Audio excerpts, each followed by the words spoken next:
19h55. Mathieu Noël. Debout les copains touche à sa fin, mais vous le savez, le meilleur est à venir. Le débrief de la matinale de Nikos Aliagas. Bonjour mon cher Nikos. Cette musique avec cette voix mixée sur Europe 1 me font C'est toujours parfait. peur. Ouais. Mais non, c'est toujours excitant. Ce matin, je suis colère. Oui, quand je suis colère, on fout la 5e de Beethoven. Ça plante le décor efficacement. Et comme le type est mort depuis plus de 200 ans, on n'a pas payé de droit d'auteur. Laurent Guimier adore. Bref, je suis colère car autant je trouve formidable, Nikos, que vous soyez gentil et doux avec vos collègues, ça tranche un peu avec moi. Mais à l'avenir, il va falloir quand même faire attention à ne pas être trop gentil. Parce que vendredi, je vous écoutais en voiture et vous avez été tellement gentil avec Laurent Cabrol que j'ai cru qu'il était mort. Je me suis dit, ça y est, c'est fini. Le temps que je prenne mon petit déj, je monte dans la voiture. Il a dû se passer un truc. Il y a Nikos qui fait l'oraison funèbre de Lolo. Écoutez, on s'y croirait. Il fait lire le ciel et il connaît la terre, il connaît la France mieux que personne. Il est arrivé sur Europe 1 il y a 40 ans. Il était journaliste agricole. Sa voix fait partie de notre vie, de vos réveils, chères auditrices et auditeurs. Voilà, on sait comment on va s'habiller pour partir et commencer sa journée grâce à Laurent Cabrol. Vous savez quoi, les gens ne le disent pas assez entre eux peut-être. On vous aime.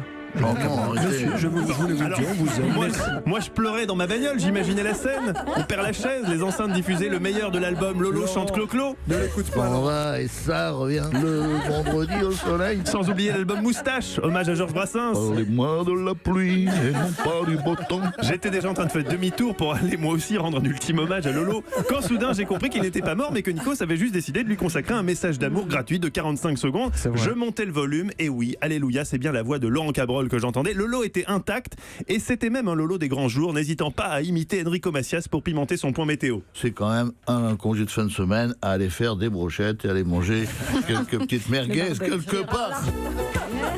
Loin d'être décédé, Laurent était tellement en forme que quelques minutes plus tard, il allait encore plus loin dans la vanne, grisé par le succès de son imitation d'Enrico. Il tentait un jeu de mots maritime. C'est cette histoire d'une otarie qui a giflé un kayakiste avec un poulpe. L'otarie se cache à l'eau pour avoir le dauphin. Ok. Bref, un grand ouf de soulagement pour moi, comme pour j'imagine ces centaines de milliers d'auditeurs qui avaient cru au pire. Morale de l'histoire, Nikos, faites comme moi, arrêtez d'être gentil, ça débouche sur de funestes quiproquos. Mais non, au contraire, restez vous-même, arrêtez de faire les malins.